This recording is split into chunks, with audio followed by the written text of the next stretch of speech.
Hello guys, welcome to paramedics channel.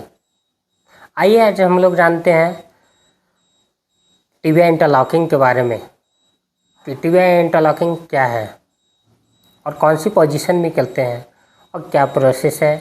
Patient जब entry करता है वहाँ से हम जानते हैं।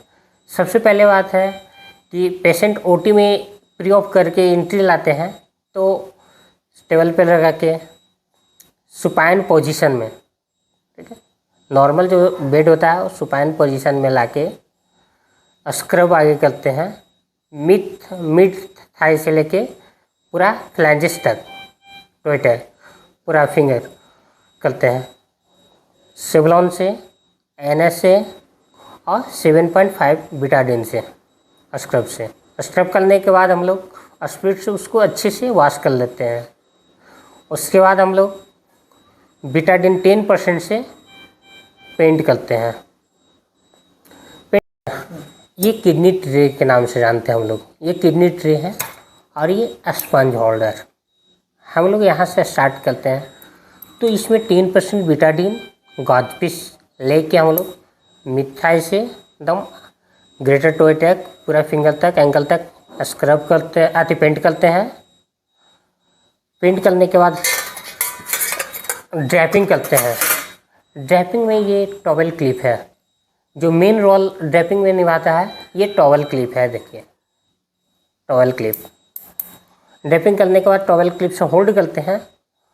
उसके बाद आइए हम लोग इंसिजन कि इंसिजन कहाँ से कहाँ लगाते हैं और किस चीज़ से लगाते हैं उसके बारे में जानते हैं।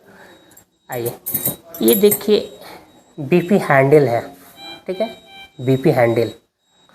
एक 4 नंबर है, एक 3 नंबर है। हम लोग हर केस में 2 यूज करते हैं। एक एक्सटर्नल इंसिजन के लिए, सिर्फ इंसिजन, ओनली फॉर इंसिजन के लिए, और एक है अंदर डिसेक्ट करने के लिए। टिश्यू हो गया, टेंडन वगैरह हो गया, उसको डिसेक्ट करने के लिए। तो इंसिजन लगा दिए। उसके बाद हम लोग मॉस्किटो से जितने टिश्यू वगैरह है उसको डिसेक्ट करते हैं। ये मॉस्किटो फोर्सेप है, इससे डिसेक्ट करते हैं, ठीक है। डिसेक्ट करने के बाद हम लोग ये लैगनबार्ग डिटेक्टर है, इससे डिटेक्ट करते हैं। और हम लोग एंट्री पॉइंट बनाते हैं, मेन एंट्री पॉइंट बनाते हैं। तो एंट्री पॉइंट जानिए कहाँ से कहाँ बनाते हैं। तो टिबिया का 12 सिटी है, उससे 2 सेंटीमीटर, 2 से 3 सेंटीमीटर ऊपर जाते हैं तो एक स्लॉट मिलता है बीच में, स्लॉट। इनकेस में हम उसको इंसिजन एंट्री पॉइंट है, मीडियल स्पाइन लैटरल स्पाइन के बीच में एक स्लॉट आता है, उसको सुपीरियर से ऊपर जाएंगे, उसको मिड शाफ्ट में एंट्री पॉइंट बनाएंगे। लैटरल से हम मीडियल के तरफ है एंट्री पॉइंट है। एंट्री पॉइंट आइए देखते हैं किस चीज़ के बनाते हैं। ये ऑल है, ऑल। ये एंट्री पॉइंट बनाने में हेल्प मिलता है। जो स्लॉट हम बोले, स्लॉट का ऊपर सुपीरियर से हम जाएंगे तो इसको इसी से एंट्री पॉइंट बनाइए। देखिए ये टिप है, एकदम शार्प है, ये अंदर से घुस जाता है। और एंट्री पॉइंट में देखने वक्त हम लोग सीआर में है, जो हम लोग मशीन से बोलते हैं, कितने दूरबीन भी बोलते हैं, हम लोग सीआर में बोलते हैं। सीआर में से हम लोग एपी और लैटरल विजन देखते हैं कि मेरा एंट्री पॉइंट सही बन रहा है या नहीं। एंट्री पॉइंट बनाने के बाद हम लोग गाइडवर जाएंगे। एक उंगली, ये गाइडवर देखिए, ये इसको हम गाइडवर बोलते हैं, ये गाइडवर है। अब गाइडवर ये हाथ से नहीं जाएंगे क्योंकि ये वायर है तो मोड़ भी जाता है, हमको जाने में अंदर किनार वगैरह बोनी वगैरह टाइट है तो उसमें हम नहीं जा पाएंगे। तो इसके लिए एक इंस्ट्रूमेंट आता है, इसको बोलते हैं टी हैंडल। देखिए इसको टी हैंडल, ये बिल्कुल कैनुलेटेड होती है। देखिए कैनुलेटेड, देखिए हम वायर पास करते हैं गाइडवर, देखिए पास हो गया। और इसका एक हम लोग ऐसे हाथ से भी कर लेते हैं, पर इसका एक की है, इसको द मिडिल बीच में लाएंगे, इसको लॉक करेंगे और ये की से हम इसको टाइट कर लेंगे, ठीक है। इसके बाद ताकि खींचे तो नहीं खींचा, देखिए। अब एंट्री पॉइंट हम जाएंगे, एंट्री पॉइंट से हम जाएंगे, खोलते खोलते हम लास्ट में एंकल तक पहुंच जाएंगे।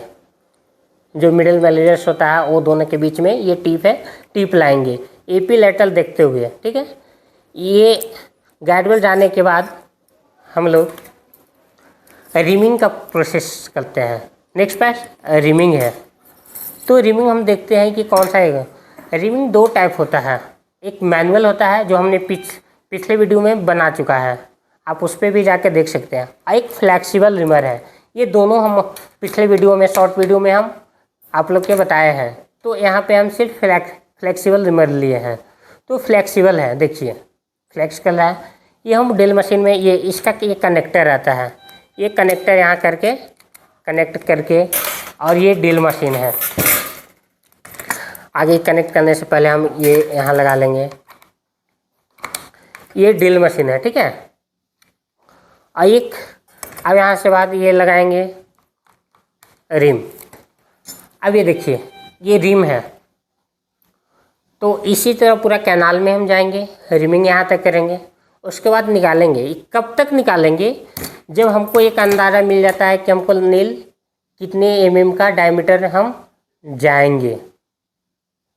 टिबिया नॉर्मल हम लोग के यहाँ नॉर्मल यूज होता है 8, 9, 10 डायमीटर, और वो 28 से लेके 38 तक मिलता है। लॉन्ग रहता है 40 तक भी स्पेशल हम लोग मंगाते हैं, सब वायरस टाइप का रहता है।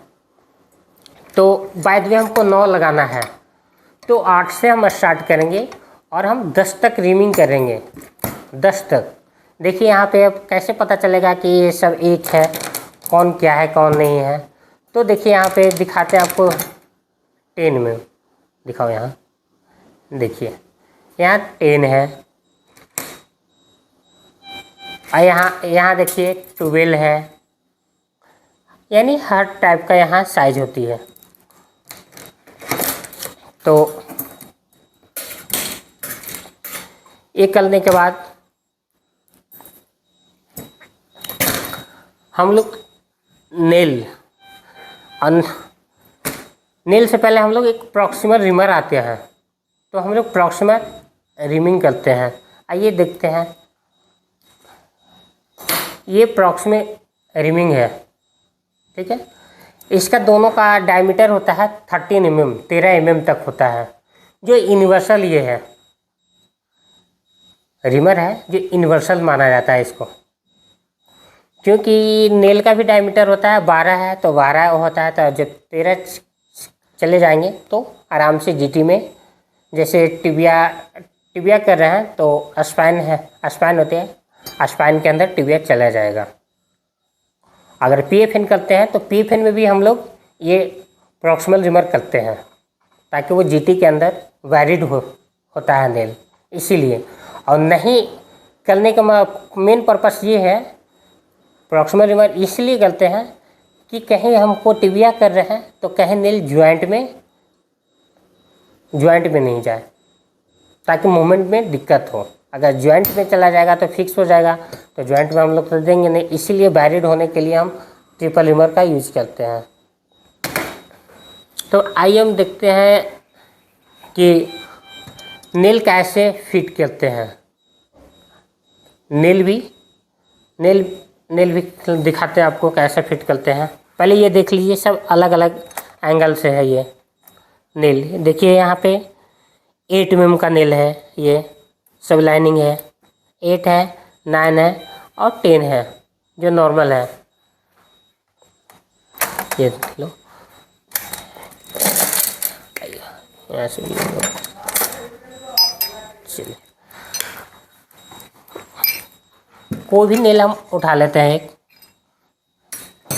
देखिए सबसे पहले इसको हम जिक बोलते हैं, और इसको नेल बोल्ट बोलते हैं, जिसमें हम लोग नेल कनेक्ट करते हैं, ठीक है।